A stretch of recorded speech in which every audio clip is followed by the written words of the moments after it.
ask you to forgive my boys their trespasses, as awful as they may seem, and let him know that vengeance does not belong to us, dear Lord, but to you.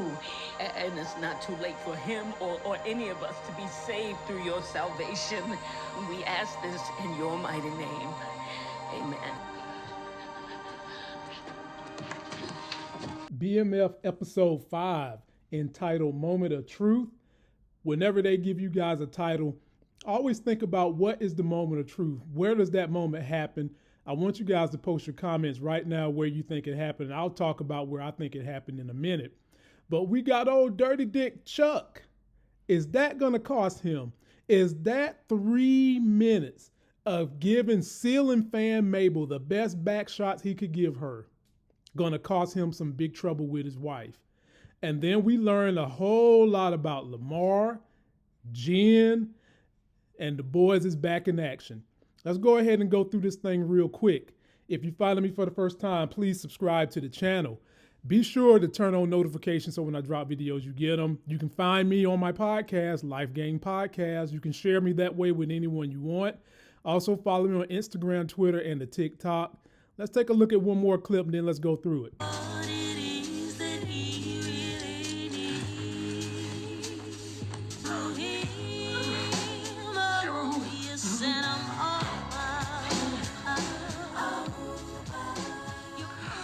So in the beginning, they do a flashback where you got the family in the car, the boys in the back seat, kind of fussing about the entertainment. Mom turns on some good Christian music and they all rock out.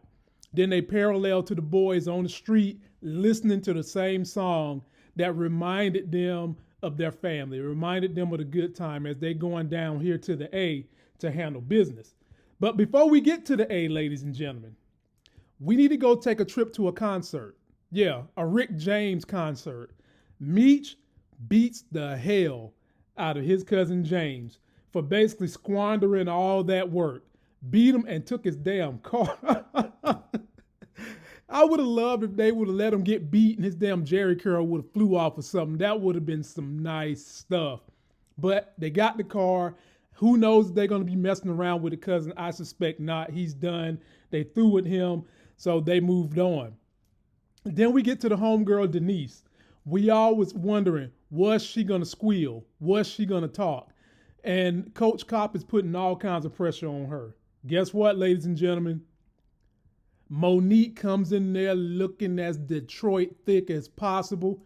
Says she works for one of them law firms, Brown and Tatum. Oh, damn, that's the Boston Celtics. Jaylen Brown and Tatum, whoever she worked for.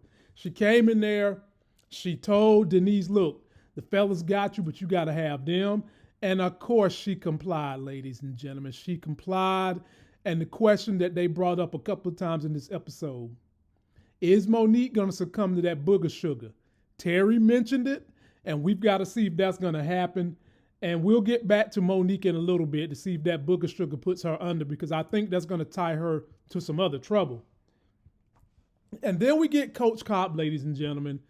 You know, his son has been getting beat up a lot, and I was wondering where they was going to go with this. I was thinking maybe the son might become collateral damage. Maybe Lamar would get the son. Maybe B. Mickey would get the son. But the son is getting beat up. Son don't want to snitch because, you know, you get beat even worse. They done took my man Jordan's, man. They done took the boy. The boy had to walk to the police precinct like Jesus, barefoot. I was like, damn, man, come on. And the son, he's not a fighter. I actually appreciated the conversation between him and his dad, but at the same time, sometimes young people got to listen to their parents, even though it seems like that's not helpful. And this was a moment he needed to listen to his daddy. Now, he said, you know, he's not a fighter, he's not his daddy. But in all honesty, everybody on the planet Earth has to be able to stand up for themselves, or people's going to run the hell over your ass in every facet. It don't got to necessarily be a beat up. It could be in business. It could be at the grocery store.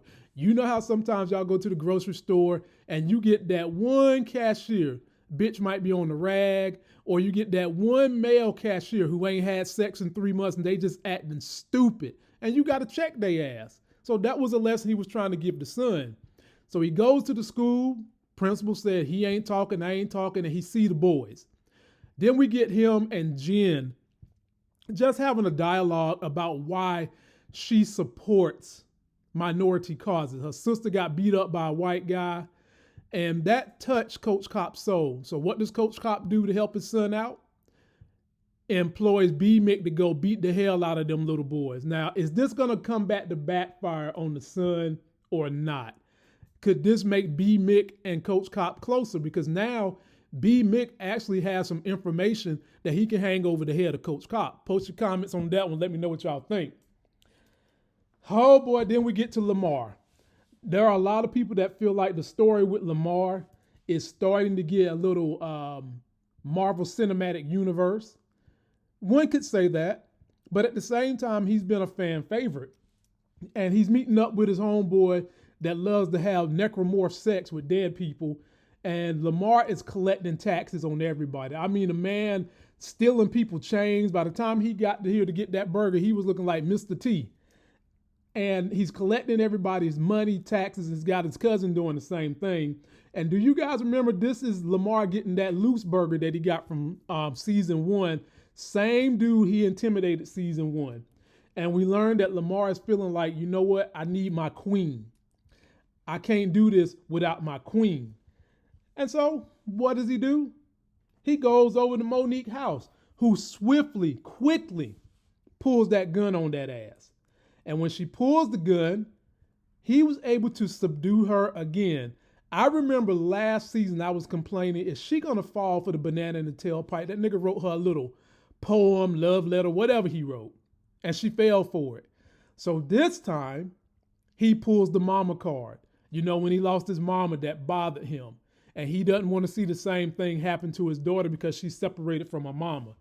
Monique seems like she is a glutton for punishment to some degree.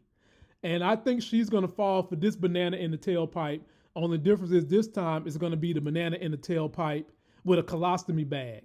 So post your comments on if you think she's going to run back to Lamar, they're going to get back in, and what's going to happen with them. Ladies and gentlemen, my main man, Dirty Dick Chuck. Oh, Dirty Dick Chuck. Boy. The family decides to go on the gospel retreat. And now, you know, Lucille goes over there, looks through his guitar, looking for the dirty magazines, but the pastor done put him up on some game already, so they ain't there. He's not going. She's looking at the girl that was in church flashing the pastor and that does music with Chuck, like, chick, I don't trust you. But we later learn that it ain't her. We knew it as the audience, but Lucille didn't, being in the show. But she learns it's not her. The girl gives her an impassioned speech about why it's not her. Pretty sad. Well, old ceiling fangirl ain't have the same story. Old ceiling fangirl saw opportunity. She was a Venus flytrap. She opened up those I don't want to say legs, but those lips, and then got them in there after the little dance. Now, was that a swingers party, y'all? Y'all let me know. Because she had her friend come over there slapping Chuck on the butt and all kinds of stuff. And I was starting to wonder, damn, all these women want Chuck? Is there like a shortage of dad bods in Detroit or something? But damn, in any event, she gave him some juice. He was loose on the goose. And then he turned that ass around, took his pants off in 0.3 seconds, got up in her and was giving her all the back shots he could give her. And when he was done, she was looking like, dude, you through? I want more. Start licking her lips and showing her teeth. And ladies and gentlemen, how much trouble is Chuck going to be in? I do not think this lady is going to go away. She might make it difficult for Chuck at home. She might start doing some crazy people stuff, because that look she gave after Chuck got up in them drawers was a look of fear to me, a look of, I'm going to get your ass. So post your comments. And then at the end of the day, he gets back with Lucille. He succumbs to her. Now, just thank goodness he had the gumption to go wash his balls and his penis, okay? Thank goodness he went in there. But before he gave it to Lucille, did y'all see the way he was standing at that dishwashing counter, reminiscing about getting in them drawers? Women, I want you to know this. Us men love having sex, especially from the back. And if you really want us to make a quick decision about something, just toot them hind parts over, bend over and say, go for it. Whatever you want, we liable to give it to you. So now we back on the road with Meech and T. They done got down here to the A. They hitting up Meech boy that's friends with K9. He letting them know, I can't give you nothing because it's a drought. But I know about this kid named Pine that can take one brick and make it double. Terry's like, hell no, I don't believe none of that. Nope, I don't believe none of it. I got to make this money through gambling. So homeboy takes him to Goldie's shop. And did y'all see them fat asses up in the fake pink P Valley down there in Goldie's shop? And they in there in the back doing little dice. They throwing dice. And of course they cheated T. You know, they switched the dice real quick. You had to be quick with the eye to see it. You know, you couldn't be lazy-eyed like T because you miss it. You had to be quick with it and you see it. And they switched the dice. But they knew that she cheated them. And eventually they come back for that ass. And we'll get there in a minute. But the fellas go and meet. They connect down there named Ty. And he's like, fellas, I can't hook y'all up. And did y'all see the way that they did the decor in a house versus Detroit? Detroit got that Burrowwood fake ass paneling. My man damn near got mirrors everywhere in his crib. And he's telling the fellas, look, man, y'all ain't got enough money to mess with me. Get out of here. We're in the drought. Things cost a whole lot more. I don't know who this Pine dude is, when all the while Lysol Pine is standing right over there being a chemist cooking up drugs. And they come back to him later after they go back to Goldie, gamble up some money. First, they accost Goldie, hem her up with a gun. And I don't know anybody who's usually in the mood to help somebody after they done held you up with gunpoint. So that was kind of an awkward meet. But she tells them where they can go gamble. They can go to Big Mike spot. They go over to Big Mike in conjunction with Goldie and Southwest T cheating. And they scoop up all the money in Big Mike. Cousin of Killer Mike ass is mad. Tell Goldie he don't never want to see her, and Goldie's like, look, bruh, you gonna need me before I need you, okay? I got the girls. I know you're gonna come see me. And they get out of there with the money. They go back to my main man, Ty, and finally's like, look, dude, we know exactly who Pine is. That's Pine sitting over there.